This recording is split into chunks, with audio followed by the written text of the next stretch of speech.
السلام علیکم ورحمۃ اللہ وبرکاتہ۔ شب قدر، لیلۃ القدر، اس کی تلاش میں مسلمان جو ہیں وہ طاق راتوں میں بہت محنت کر رہے ہیں۔ اسپیشلی 27ویں کی شب میں محنت زیادہ ہوتی ہے۔ حضور اکرم صلی اللہ علیہ وآلہ وسلم نے ہمیں طاق راتوں میں یعنی کہ آڈ نائٹس میں یعنی کہ 21ویں، 23ویں، 25ویں، 27ویں اور 29ویں کی شب میں لیلۃ القدر کو تلاش کرنے کا کہا ہے۔ بعض روایات میں اس بات پر صراحت آتی ہے کہ 27ویں ہی کی شب ہے، یا بعض علماء کا اس طرف رجحان زیادہ ہوا ہے کہ وہ 27ویں ہی کی شب ہے۔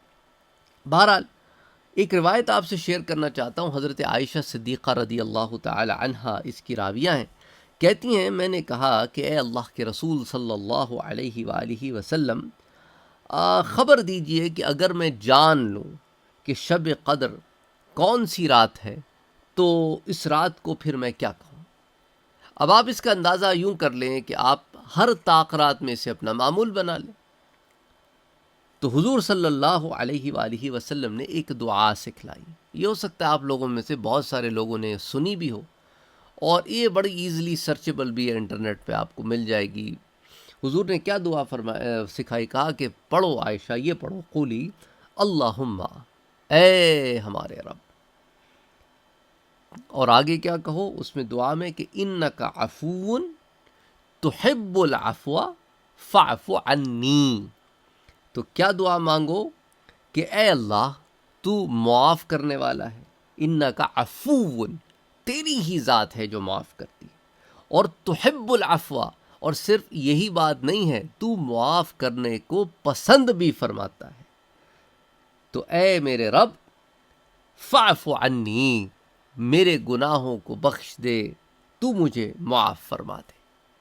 لیکن 3 چھوٹے چھوٹے سے جملے ہیں۔ اللہم انک عفو، اے میرے رب، اے میرے اللہ، تو معاف کرنے والا ہے، تیری ذات کے سوا کوئی معاف کرنے والا ہے نہیں۔ گناہ میں نے کیے ہیں اور اب تیری بارگاہ میں آ گیا ہوں، یا تیری بارگاہ میں آ گئی ہوں، تو اے باری تعالیٰ یہ تیری ہی صفت ہے کہ تو معاف کرنے والا ہے۔ اور صرف یہی بات نہیں، اے باری تعالیٰ تحب العفو، تو معاف کرنے کو پسند بھی کرتا ہے۔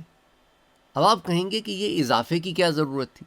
دیکھیں نا، دنیاوی معاملات میں اگر ہمیں کسی کو معاف کرنا ہو تو ہمارے اندر ایک قسم کی، آپ سمجھ لیں، معاف کرنے میں کوئی ہمارے دل میں کوئی اچھی فیلنگز نہیں آتی، بلکہ constantly at the back of the mind یہی ہوتا ہے کہ یار اس نے کام کیا کیوں، اب معافیاں مانگنے آ گیا ہے۔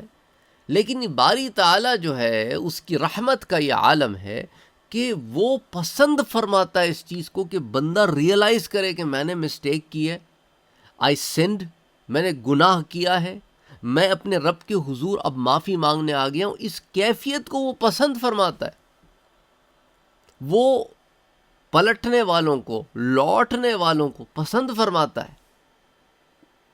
تو اس لیے کہا کہ باری تعالیٰ تیرے سوا کوئی معاف کرتا نہیں، اور تو معافی مانگنے والوں کو پسند بھی کرتا ہے، تو اے باری تعالیٰ میرے گناہوں کو معاف فرما۔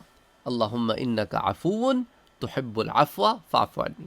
اچھا، اب یہ تو ہو گیا انڈیویجول، اگر ایک آدمی دعا مانگ رہا ہے۔ اچھا، نماز میں یا جماعت میں یا ایک سے زائد لوگ جب دعا مانگے اور ایک شخص لیڈ کر رہا ہو تو آپ نے دیکھا ہوگا آخری کا صیغہ بدل جاتا ہے۔ اللہم انک عفو تحب العفو، پہلے کیا بتایا تھا میں نے؟ فاعف عنی تھا، مجھے معاف کر دے۔ اب آخری صیغہ ہو جائے گا فاعف عنا، ہمیں معاف کر دے۔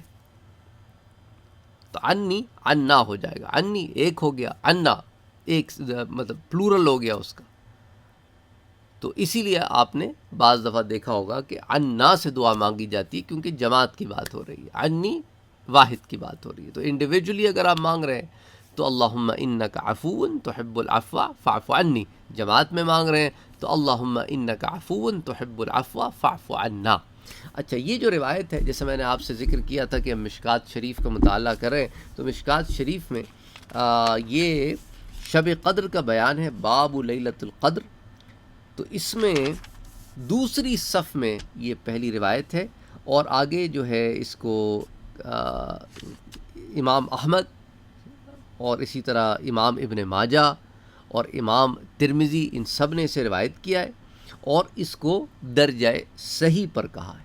سبحان اللہ سبحان اللہ سبحان اللہ۔ تو ان کو آپ اس دعا کو اور اس طرح کی اور دوسری دعاؤں کو اپنے معمول کا حصہ بنائیں کہ یہ وہ دعا ہے جس کی تعلیم میرے پیارے نبی صلی اللہ علیہ وآلہ وسلم نے دی ہے۔ تو اب آپ اس سے اندازہ کریں کہ کیا خوبصورت دعا اور بڑی جامع دعا ہے، کیونکہ دیکھیں نا زیادہ تر پریشانی ہمیں یہی ہوتی ہے نا، ہم گناہ گار ہیں، خطا کار ہیں، ہمارا ہوگا کیا؟